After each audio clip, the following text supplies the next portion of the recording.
Broadcasting way too early from 3 separate Wi-Fi connections. It's PT Breakfast Club with Tony Maritato, Dave Kittle, and Jimmy McKay. All right, good morning, PT Breakfast Club. Wow, it feels like we took a month off, Tony Maritato, as you're riding in the clinic. How's things? They're good. So I cannot believe how many interviews you got done. Every time I logged on, you were talking to someone different. What was the final count? I think it was 29. 29? Yeah, and I didn't do any on day 3. So CSM's really like 3 days. It's Thursday, Friday, Saturday. There's some pre-conference stuff. But what I did was in years past, I would just say, "Tell me when you're free," and I'd let people schedule all over the place. And then this time, I reached out to sort of my email database and said, "Hey, listen, I'm just free on Thursday." I let Thursday fill up. Once Thursday was getting close, I opened up Friday. And when Friday got close, I was going to open up Saturday. And then I just looked at the sheer number and I was like, I'm good. I don't need to wake up a third day. So yeah, 29. So what day 1, Thursday was full.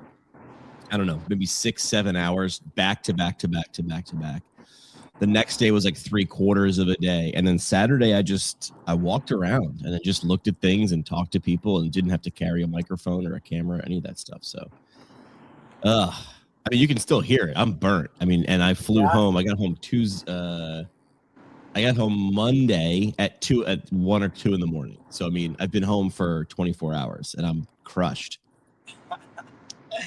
Wow.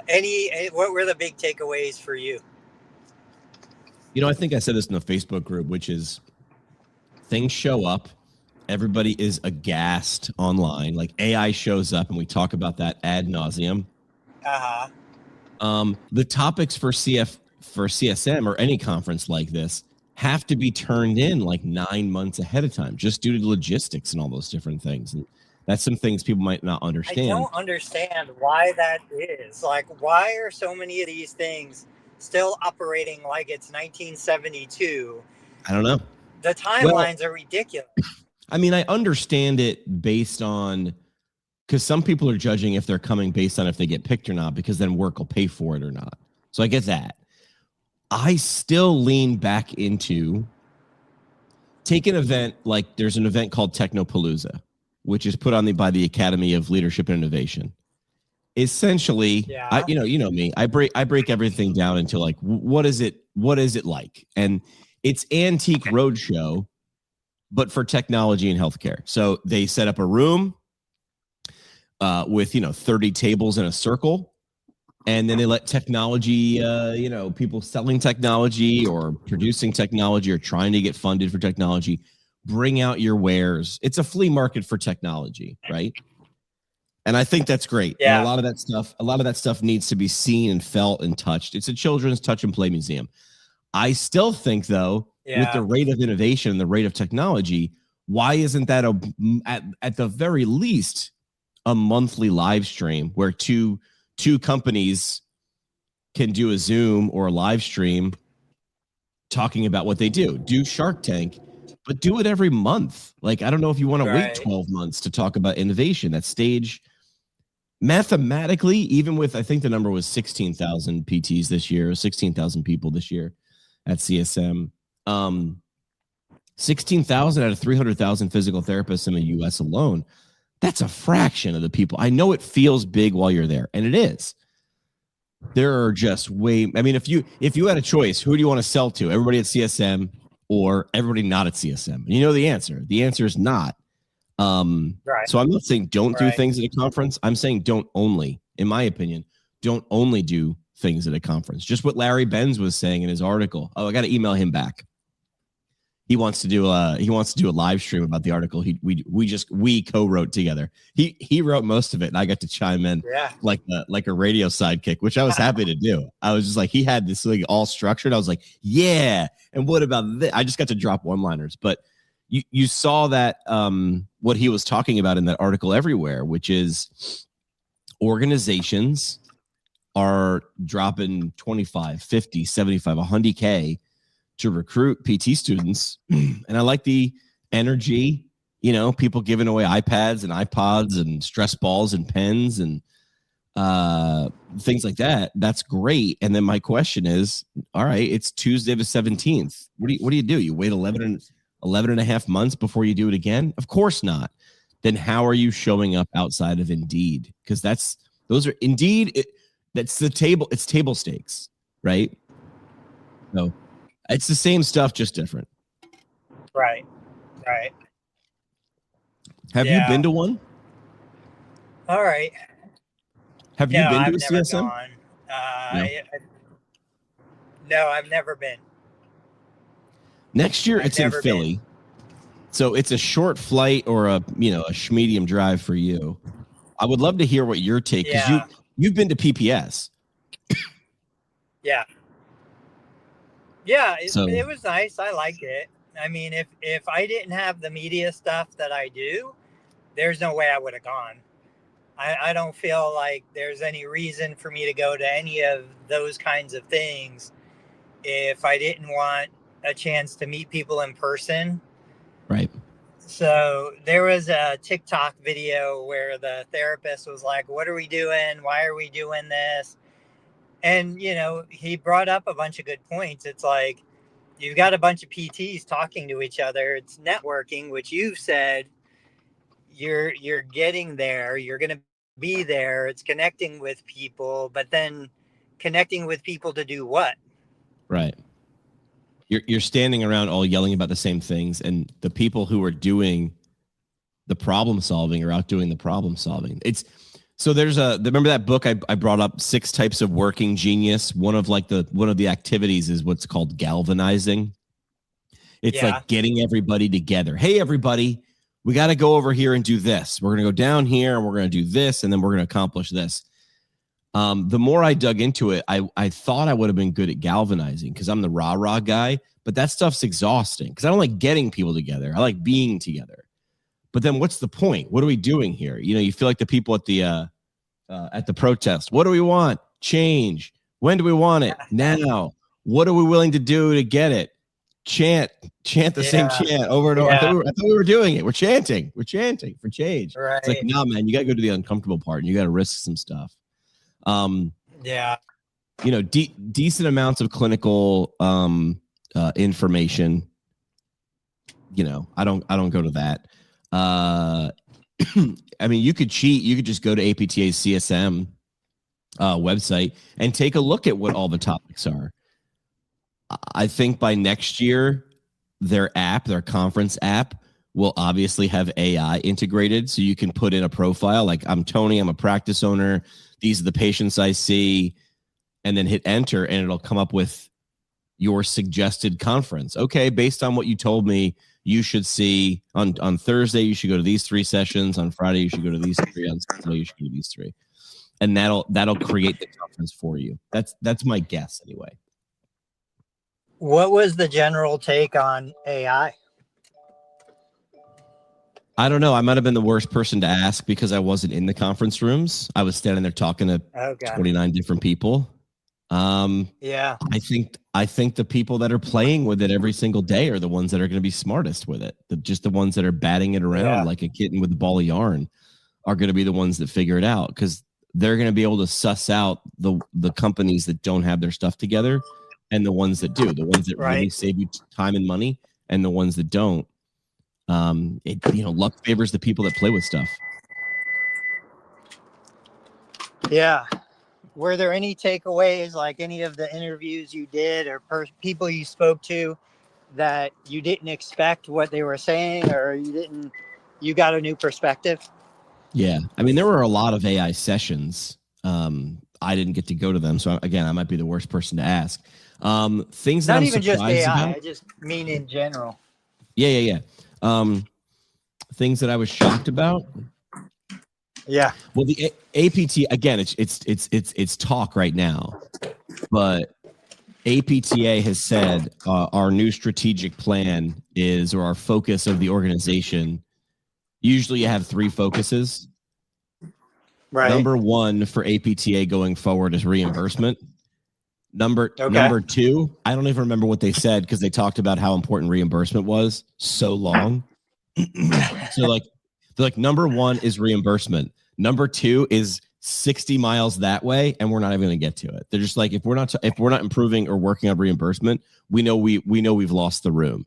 And that was everywhere from APTA. They're like, look, we've been working on it, but you've told us this is the most important thing, so we'll stop working on this other stuff. Because that's how things work. You only have a realistic amount of bandwidth. But if that's the biggest problem, and I think it is, if you fix reimbursement, you have to worry less about the price of education. So you could pick one or the other. Reimbursement's going to help students in the future and current clinicians and business owners. Changing the price of education is going to help future students, not even current students, just future students. So I know which one I would go after, and I think that's the right one, which is reimbursement. How are they going to do that? I don't know. I'll call APTA. I'll get someone on my show to figure that out. I don't know. Isn't reimbursement something they've been working on for a decade? Yeah, I mean, like the people that I know are like, my man, bring Jimmy to work day. We'll show you what this looks like, and what we do. It's a boring process, right? But it's necessary. Right. All right. Well, obviously, I think you probably took more away from that experience than anybody who was there, truthfully. Between how many people you connected with, how many people, you built deeper relationships with. Yeah, I think you're right. I mean, it is fun. And then, you pushed me. My buddy Drew has been pushing me to do more video stuff over the last 2 years. And this isn't to sound cocky, but more people knew who I was.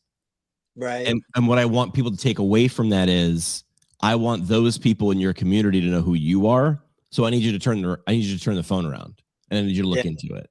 Right. So when you walk down the street or whatever, or when people see you just online, they go from no like to trust. They skip past all those things. I want businesses to do that. I mean, that would be an interesting case study for like a future episode.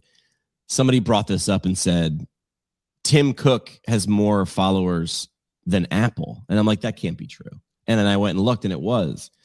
And, Mark Cuban had more followers than the Dallas Mavericks when he was the owner. I'm like, how is that a thing, right? And it's because people follow people. Like, there's a cool brand, or I'm a fan, so I'll follow that for updates. But the thing that I'm looking for is a connection to a person who's the face of. That's where having a CEO, it doesn't have to be Tim Cook, but a visible CEO is important.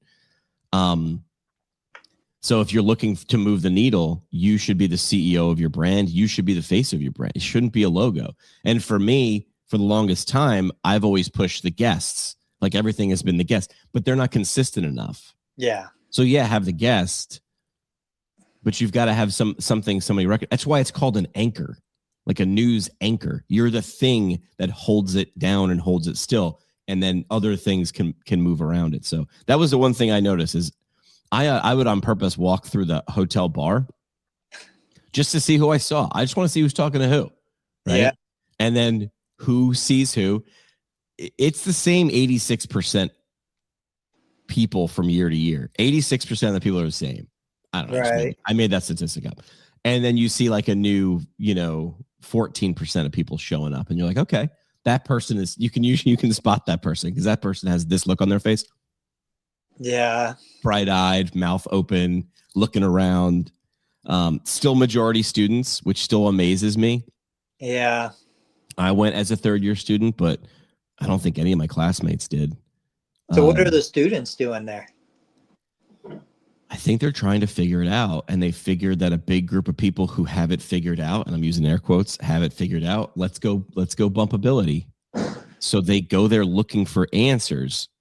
I think the thing that you actually find there are more questions and connections.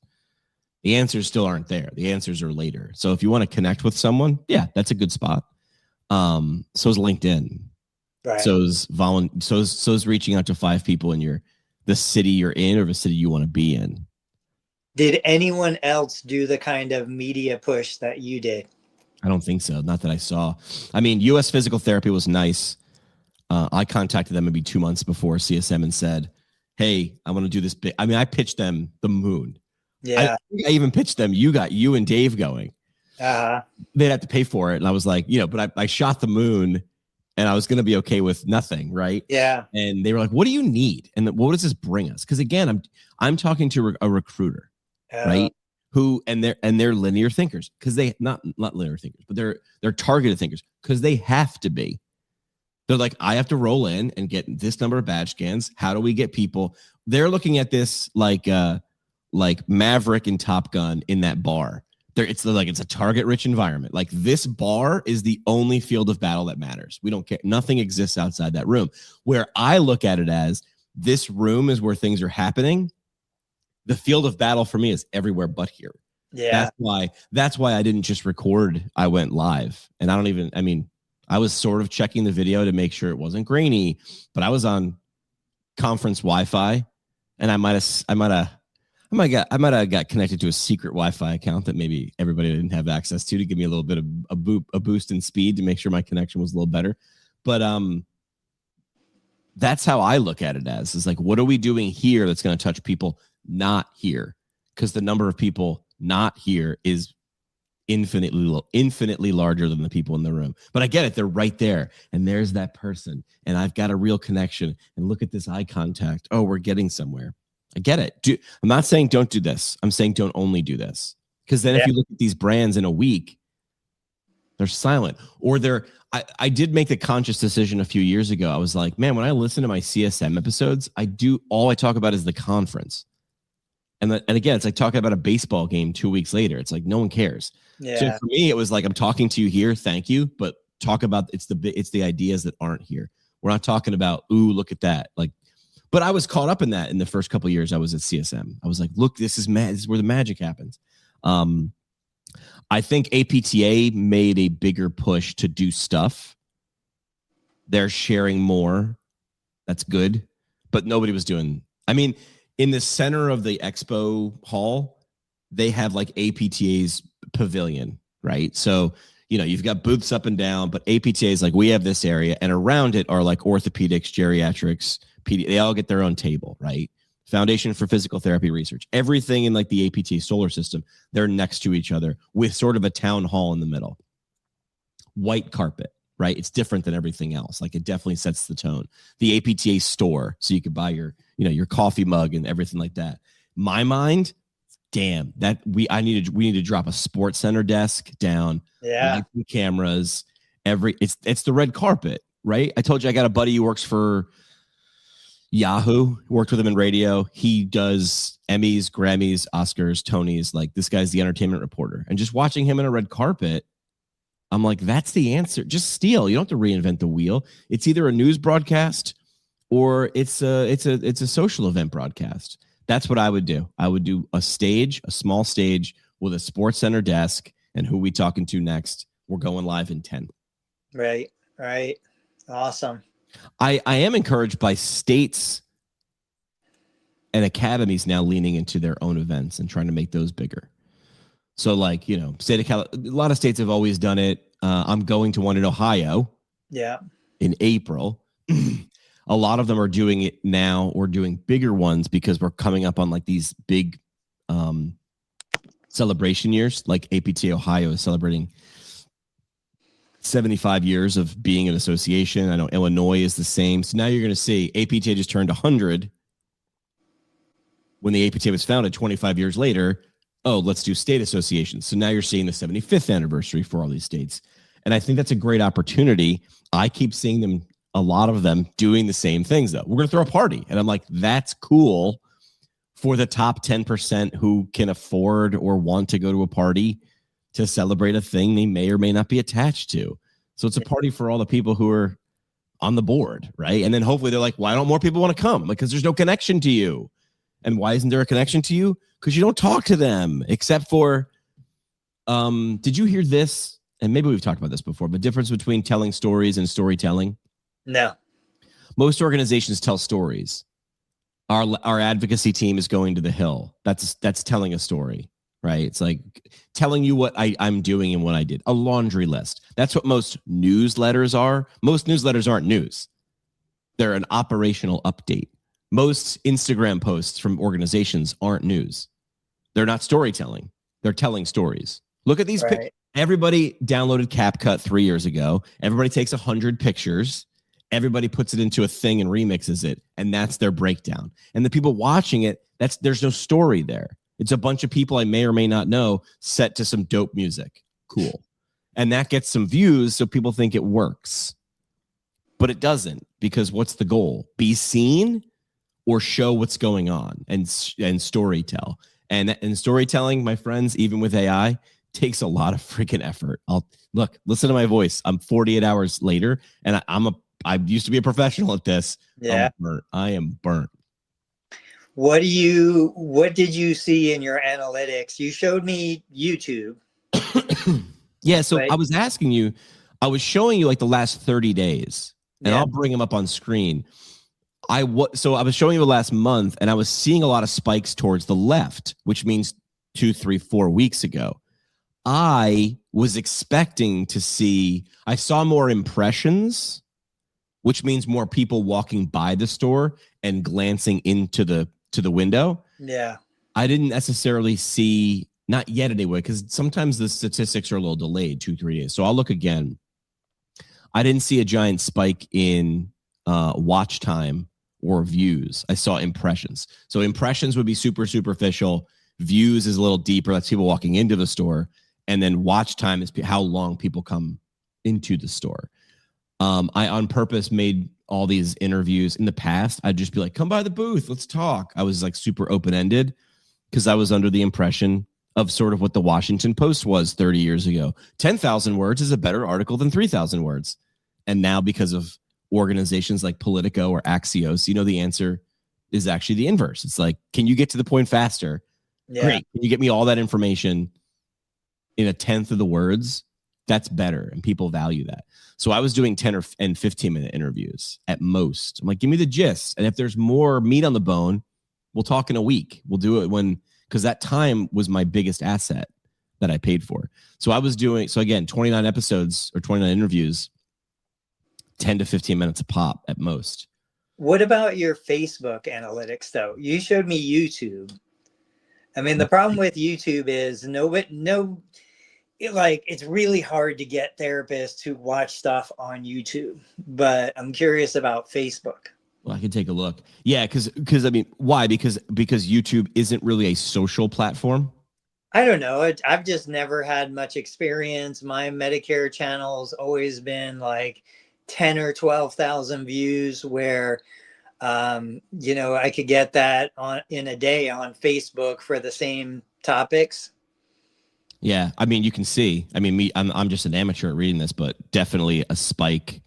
Yeah. On the 8th, that wasn't from CSM, but then these are just slowly climbing. So yeah, normal on the 13th. So that's the thing. Normal on the 13th. The 13th was Friday. I started here. So on the 12th, 5,000 views. So the average, above average. So maybe it's just delayed.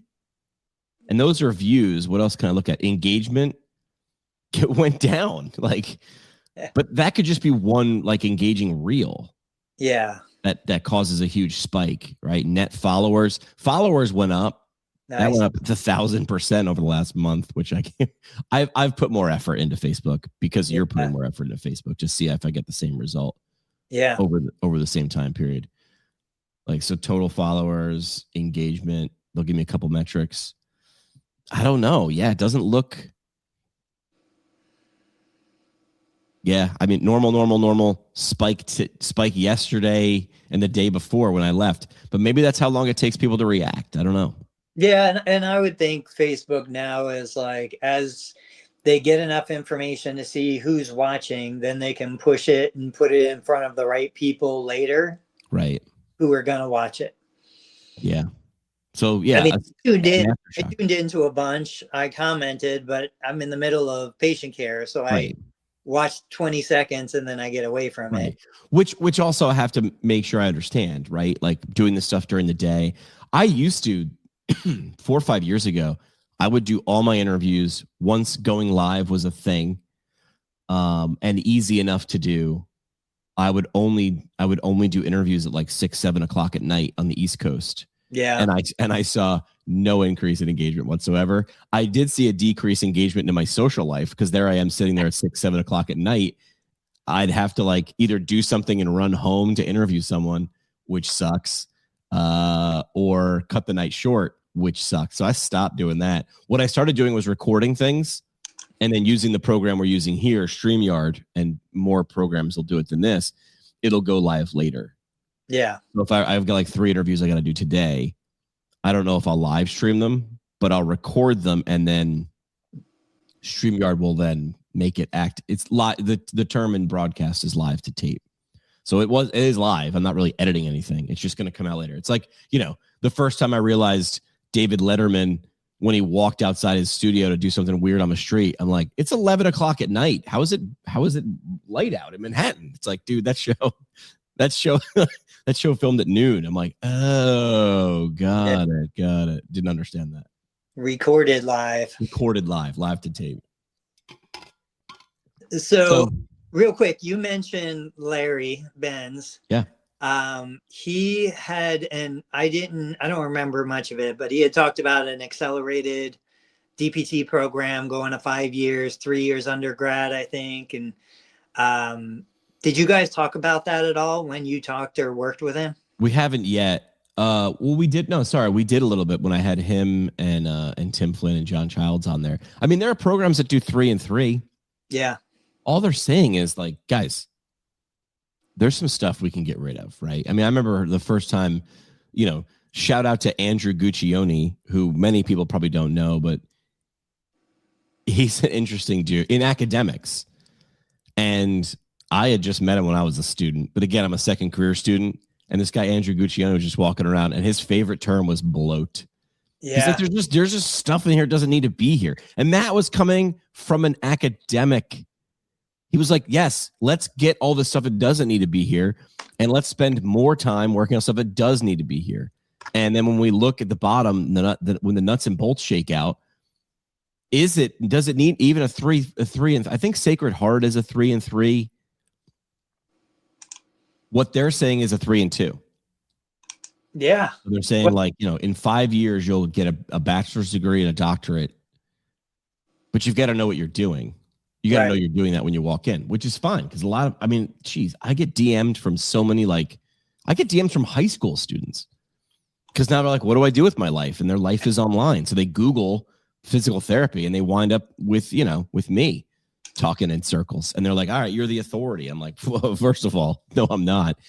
But they're understanding what they're looking to do. You've seen it in Facebook groups. I'm a freshman in college. I'm thinking about doing this. What I don't appreciate is when people just start dogpiling on and just, started dumping on the profession or trying to talk the kid out of something. I'm like, that's not what they're asking you. So climb off your pedestal and come on down and answer the question that's actually being asked. But what's crazy to me is Dr. Scott Davis. Now, I've never met him personally. I think I've shared his name with you before. He's got a TikTok channel. He talks about all stuff. I believe he's been involved in academics. I believe he's been involved in APTA and all of it. His response to the accelerated idea was that, quote, there isn't enough research to suggest that we can do that. Great. He wants research to confirm that we can reduce the amount of time it takes for a therapist to get an education and start treating. That's insane to me. Completely. I have no research that going outside today will help me have a good day. So I'm going to stay inside all day. Seriously? Ben saying you can choose a program like Florida Gulf Coast, $18,000 a year, and at least it's not crazy expensive. I mean, I got accepted to Florida Gulf Coast, but I think I chose FIU because Florida Gulf Coast took summer off.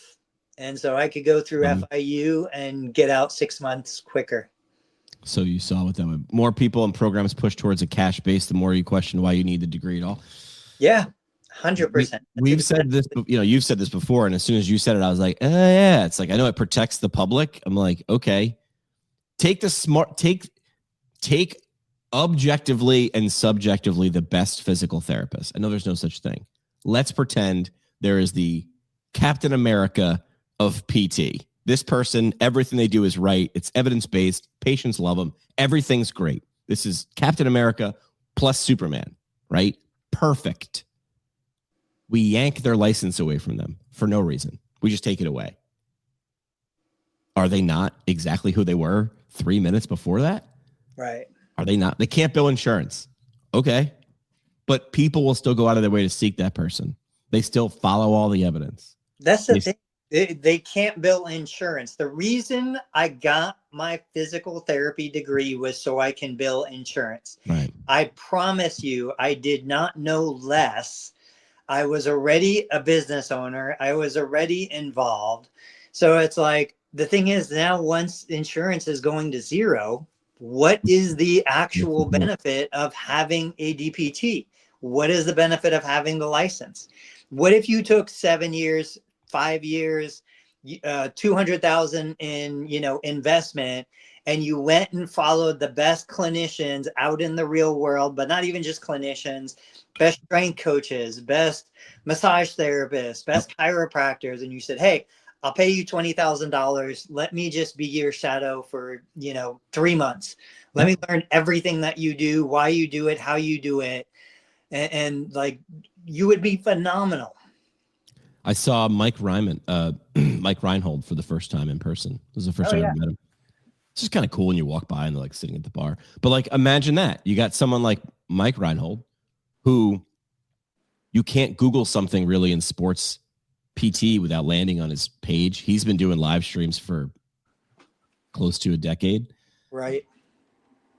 He could just turn on and be like, I'm doing give it a name. It's common, right? A preceptorship, an apprenticeship. And I've got 3 spots. And,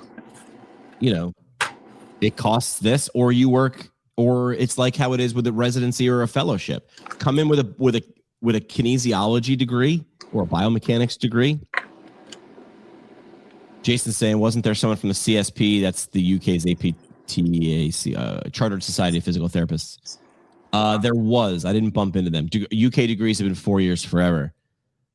And they're really highly respected. Again, do you shake up the syllabus? I'm not an academics, though. I get in trouble, as most people do, when you start talking out of your lane. But I'm a podcaster. That's my lane. But it was interesting to note that. So Jason taught me research, by the way. He's my research professor. He made me understand research. He's like, Jimmy, and he has an Irish accent. I can't do it, but it sounds smarter when they say it.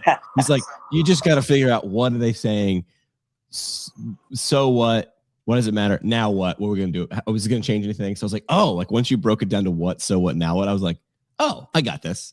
But to me, research was like confusing and daunting. And I had to, every little nuance. It was like, it's what, so what, now what? That's all that matters.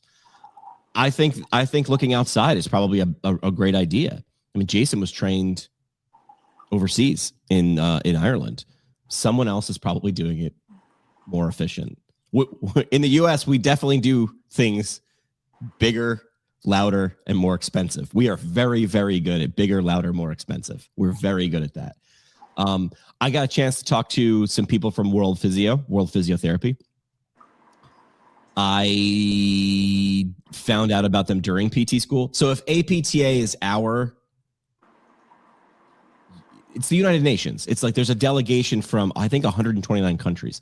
So 129 different countries have their own version of APTA, and they come together at World Physio. And that is the worldwide organization for physical therapy.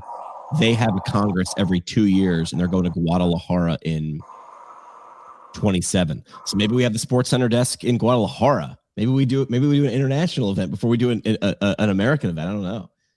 And then Lisbon. Let's go to Portugal. What other topics do we have? I got nothing, man. I mean, I flew back on the plane and I was going to do all this prep, and I wound up staying awake until 2 a.m. because I'm on West Coast time still. I'm dragging out of bed super early, but I'm still on West Coast time, and that's why I think I released 5 or 6 episodes already from CSM via podcast. I'll do the rest throughout the week, but I'm burnt and I got nothing. Dave's on vacation. We haven't mentioned that. Dave's in Florida, right? Yeah. Florida, Nope. somebody. In Puerto Rico. Puerto Rico. So if you want to pull up, if you can get it, the screenshot I sent you this morning. Okay. A popular topic, obviously, and I think you mentioned, I've been working like crazy to understand Facebook more than the other platforms right now. Yeah. And why? Because it's returning higher? Yes, it's giving me the biggest bang for my buck. And I've learned some really amazing stuff that I don't think anybody here knows. So I was averaging, I would say 1 to 3 posts a day. And, what I might do is do 3 posts a day for 5 days and then like nothing on the weekends. And so it would average 1 to 3 over 7 days. But, and I was getting good growth. I was adding 5,000 or 6,000 followers monthly. But, what are you looking for? Where am I I going? sent it in Messenger. Yeah, I'm trying to make it bigger. I'll figure it out. Keep going. Okay. So plus Facebook is monetized, so they pay you ad revenue. Plus they have bonuses. I just got a $337 bonus. I got a bonus because I got paid $1,000 in ad revenue in a week. Like it's the craziest thing. But anyway, so I've been working on figuring this out because, there's huge value in building a Facebook page, especially if you're outpatient orthopedic. This is your target demographic. We treat adults, adult geriatric. They or their adult children are on Facebook more than other platforms. So I increased my publishing cadence to 10 posts a day. I added posting photos and a couple text only posts, which are doing really great. I would say right now, since February 1, we went from averaging like 3 million views a month, and that's usually because 1 or 2 posts would take off, to we just crossed, I think it's 11 million views this morning on the last 4 weeks. Those are wild numbers, man. Yeah. And, revenue is $2,000 on the last 4 weeks, but that includes a $337 bonus.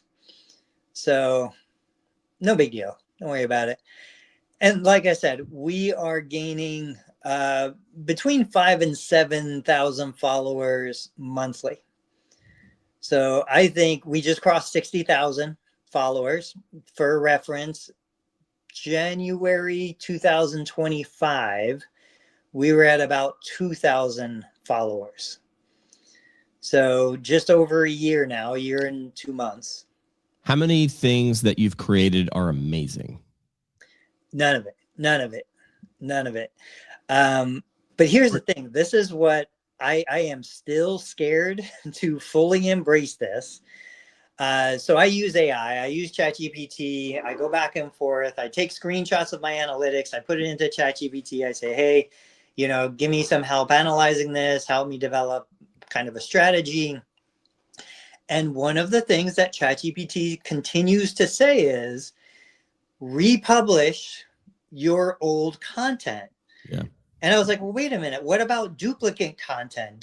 I thought platforms hate duplicate content. And they said, well, don't publish the same video 3 and 4 times a week in the week. But if you go back a couple months, you go back 9 months and you grab a video that did well then and publish it now, you are going to get, there's no penalty. You're going to get. Are you changing things like the title, the caption? Are you changing the length of the video? Are you trimming the video at all? So maybe like to try to like. Usually I will change what I post. So like I used to post a long narrative with it just to optimize for, the algorithm to understand what the video is about. It's for. I don't now. It's like 1 sentence, and that's it. I made it really short. So same exact video, but I changed the post that goes out with the video.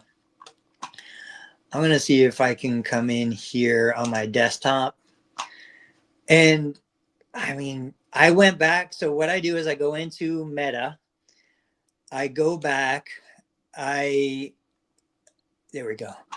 I limit the date range. So like January 2025. I look at all the videos that were posted.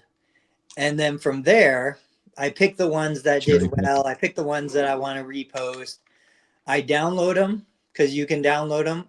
I said, should I unlist or hide the old videos? And I said, no, don't do that. Don't delete them. Don't unlist them. Don't hide them. And it just said every platform is good with you doing that. Well, they want the greatest hits. Like, why wouldn't you? They understand, like, you can't get blood from a stone if it grows the channel. I mean, I walked through the bar at CSM a couple times and I got into not arguments, but people from that series that I did with the Avengers. Yeah. And people were like arguing, I don't think that, home care would be this. I think they're actually, and I was like, how cool is that? Like, people grabbed onto something enough that they're giving their opinion. Like, they liked it enough to fight about it. That's when you know you're on to something. Right. So I'm going to do more of that stuff. Don't worry about it. So this is your total therapy focusing on knee replacements? Which something you said to me earlier today in this episode, I wonder if I should change this from Total Therapy Solutions Physical Therapy to just Tony Maritato, Anthony Maritato, like brand it me to you, the business instead of the company. Wouldn't you also want to put like knee in it? Potentially, yeah. Like I wonder, so there are several orthopedic surgeons who focus on knee replacement, and that's what they do or have done. It's branded to them personally. I'll talk about that in a second. And everything on the channel is knee replacement. They've got 1 million followers. Right, because you're an inch wide but a mile deep. Right. So look, like this is some of the stuff. I posted this morning. Yeah, I stole some of this. Like I used to ask like poll questions, but like really, really deep to try. Like I'm almost like I'm a fake researcher. And then I started asking stupid, like, are you an APTA member currently? Like that's the only question. Yes, no. And those things get 10x the engagement. When people have to think, it's so bad though. It's like dumbed down.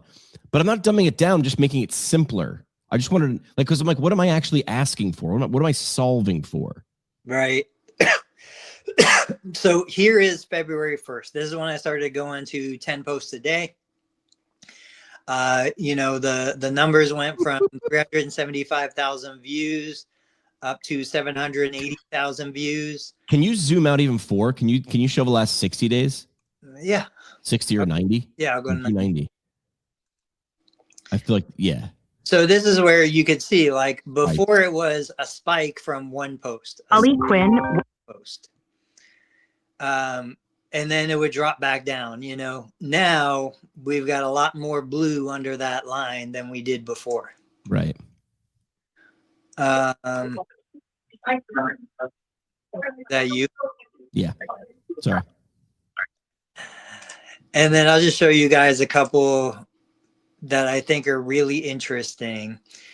So I know it's kind of hard to see here, but what I want to do, I'm going to scroll down to some of these. Like these are videos that were on my YouTube channel. I had shared them probably 2 or 3 times already on my Facebook page. But every time I do, 31,000, 36,000. Once you have something that works, do it again. Keeps working. Do it again. Like, look, this is, I said, was it painful to have your staples removed? It was a photo. The photo got 147,000 views, but more important, it got 1,185 comments. I've never had a post get over 1,000 comments. Wow. This was posted on the 15th, so 2 days ago. This is the one that really kind of broke this paradigm for me. This is somebody who had like a dermatitis reaction. I had shared this. It didn't really do much. I had reshared it maybe 6 months later, and then it blew up. And then I reshared it again, and I've reshared it now 4 times. And every time I know that's a post that's going to get me hundreds of thousands of views. So now, do you look at a post like that and think, what's going on here? What is it?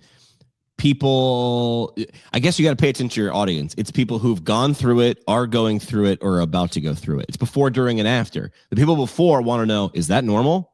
Right. People going through it want to know, is that normal? People afterwards are knowing, I didn't get that. What's the deal? Like, so you're showing all the ugly parts, and that's what people sort of want now. It's like, I want to know the insides. Right. So there are some common trends. Like this person on the left, she's 2 weeks post-op. This was an evaluation I did yesterday. She literally came into my clinic yesterday. She signed all the consent and the release forms. She's 2 weeks post-op. I knew this was going to be a good video. And the reason why I knew it was because she can bend to like 120 degrees. People do not believe that this is legit. Multiple comments down here will say, I don't believe it. This isn't real, whatever. You know, the dermatitis, the staples, like these are just things that I know are going to get engagement. There's going to be a little bit of outrage, a little bit of encouragement. Right. But the biggest thing, the thing that we always go back to is... Wait, go back down just a little bit. In the comments or what? Just scroll down on the right, just a little bit. Reaction by type is what I want to look at. On the right, on the right side. There you go. So you're seeing 80 up a little bit, up right there. 81 likes, 2 loves, 1 wow. Like, I would love to see if AI could somehow scroll your comments and give you like a thermostat. Like, what are people calling bullshit? Are people saying well done? Like, what is the purpose of this post? Like, I watch a lot of, because I guess I stay on videos a lot, of like good news content. Like, there's some people who go out there and they'll try to get people off the streets into rehab. And they do these like sort of like 60-second docu-series. And the comments are all like supportive. So like the platform likes that. Or you can go the negative route, right? Where you can say something crazy. Like, why do you think whenever they do a Sports Center show, they have a topic and one of the anchors vehemently agrees with the thing and the other person vehemently disagrees? It was like, because if they both agree, it'll be a boring show. Right. Because we need someone to sort of rally against. I think that's what you're showing in the dashboard. 5 years ago, we didn't have access to this information. The fact that Facebook, Instagram, YouTube is not only giving you access, but they're making it stunningly simple. They are playing poker with you, and all of their cards are face up. Yeah. All of their cards are face up. They're showing you how to be successful. Now, here's the thing. As soon as we found that out, we were like, oh my God, it's going to be so hard to be successful on Facebook and YouTube and all these things.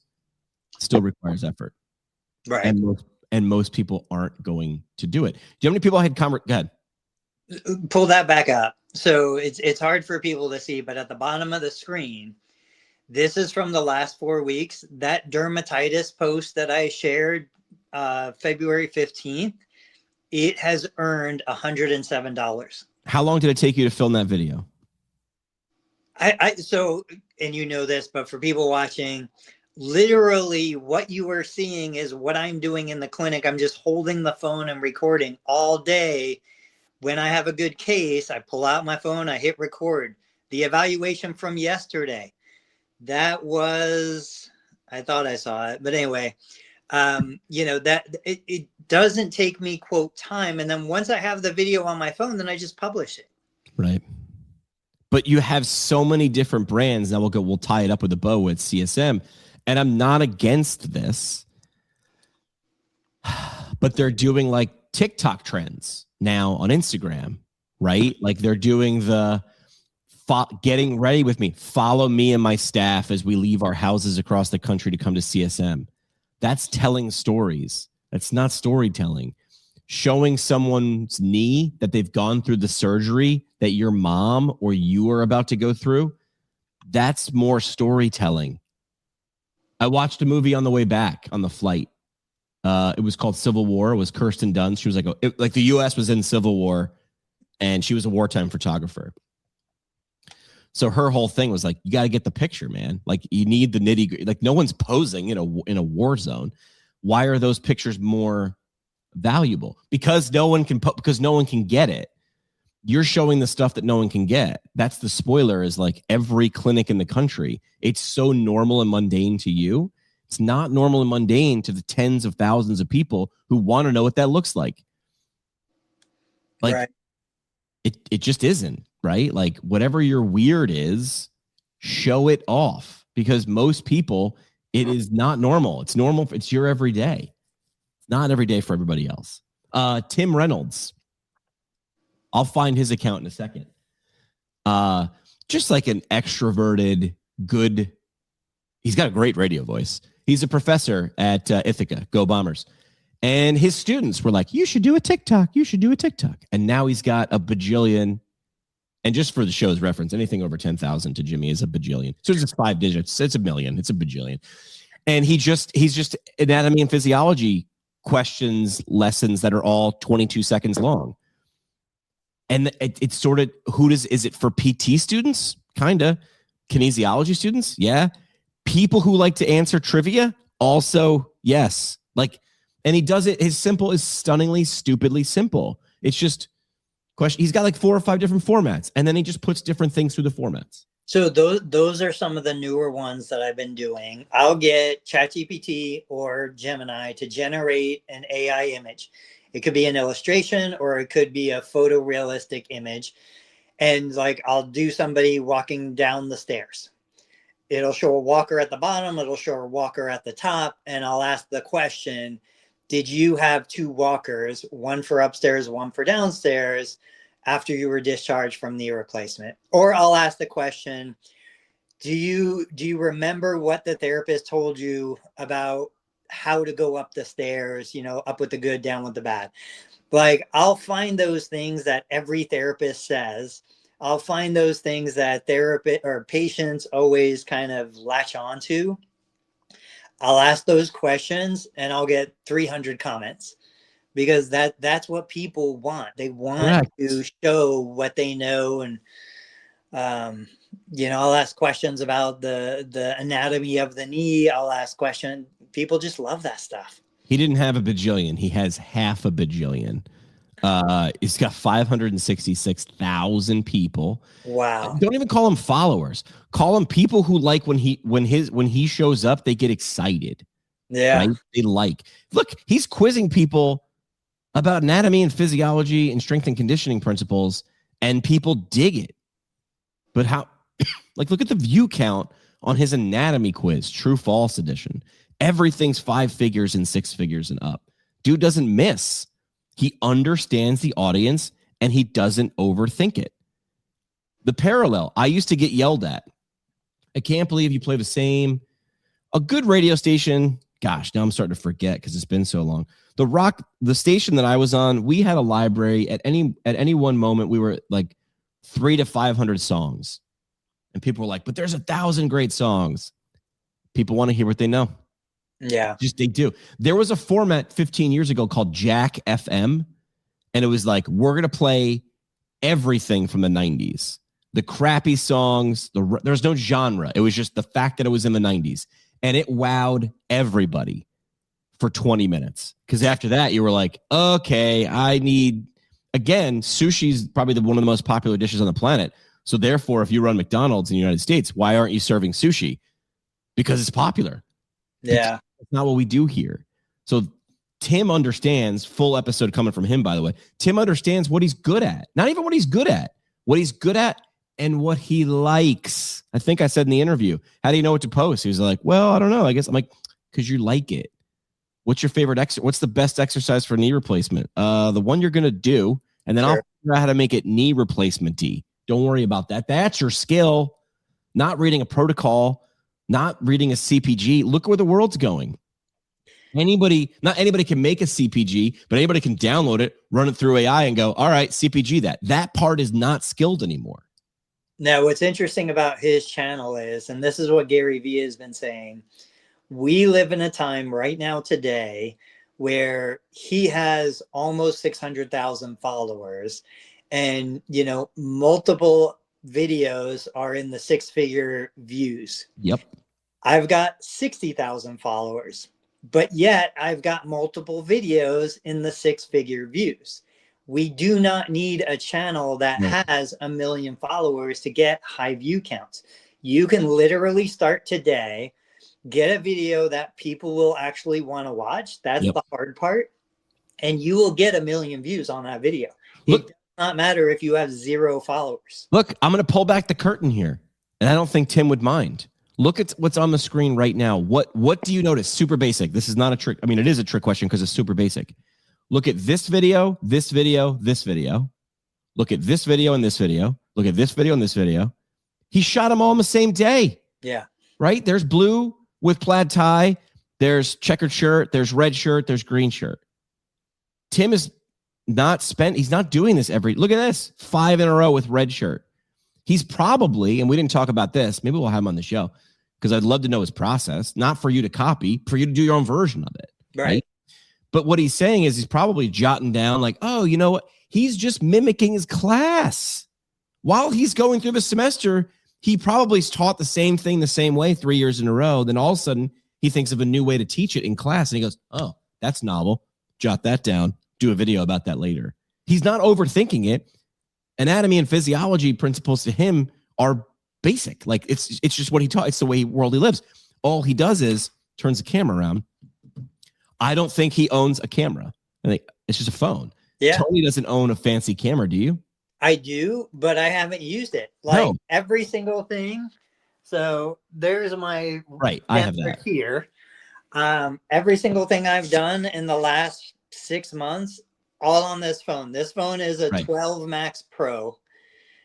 And I do use a lapel mic. Right. And I want to do something. We've done it before, and we've got a few minutes. I'll tell you what's coming next and what I'll have to report on the next week. But I have a $400 Sony I always forget, is it A600 or A6000? It's a $500 Sony camera. It looks pretty. I love it. It does the effect. Woo. How often do I take this and use it? Never. Want to know why? Because I would literally have to take the memory card out, plug it into a computer, find the right file, or just shoot it on my phone, and I'm done. Yeah. Right? I do also, whenever I shoot now, I have the Rode lapel mics, no pairing. I plug it in, I clip it on, it's paired, it has great audio. So this is a $300 mic. Do I need the $300 mic? No. I bought it after 7 years of using another microphone. Is this 3x a $100 mic? No, it's not. It really isn't. All right, so a tease for the future. Should I say the name of the company? A very large company in the Hyperice. Screw it. I'm not good at hints. Hyperice is sending me a bunch of stuff. I was talking to Eric Fernandez. By the way, if you were walking around CSM, I would love to know in the comments or whatever, if you're still listening, I don't know why, but who did you see that had great booths? And what does great mean? I don't know. If you remember it now, 3 days later, it was great. If you can remember like one thing about it. Hyperice's booth looked like an Apple store. This is a company that knows how to sell things. They did not have a folding table with a tablecloth on it. He had black leather chairs. He had the night. I was scared to leave my extension cord at the booth overnight. I should have told this to Eric there. The next morning I came back. He's got those Nike crossover boots, all their charging, just laying there. I was scared to leave my extension cord because I'm from New York. I'm like, everybody's going to steal something from me, and extension cords are valuable. But I'm going to do a little experiment.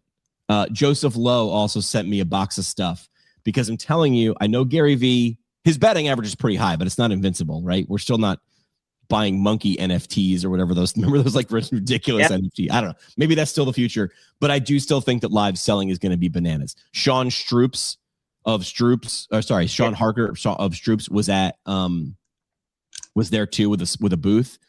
We'll be doing some more stuff with him. I think everyone that sells stuff understands this. When your livelihood depends on you getting more people, the right people in front of you, suddenly you get more creative. Oh, we do have a question. Who is your core audience at CSM? Maybe that contributes to your engagement. They had less time to watch, but they had time to click. Yeah, I mean, my audience is probably at CSM and they're doing stuff.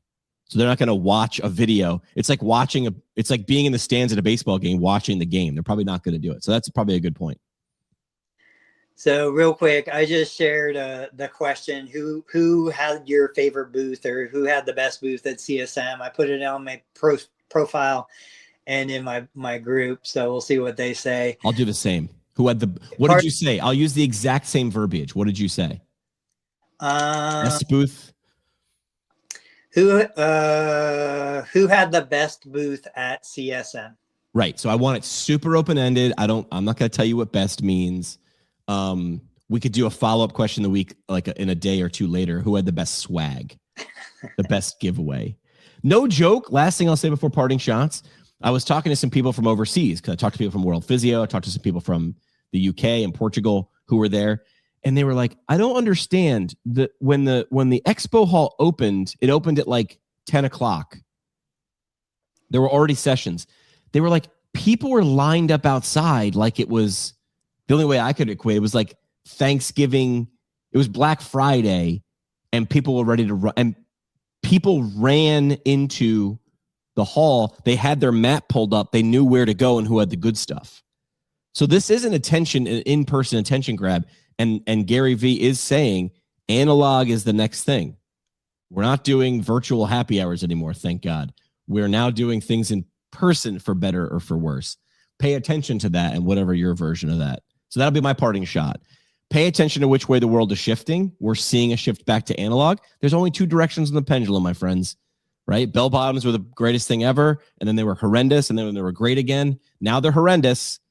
If you could buy stock in pants, I might put a couple dollars on bell bottoms over the next couple of years because that's the way the pendulum swings.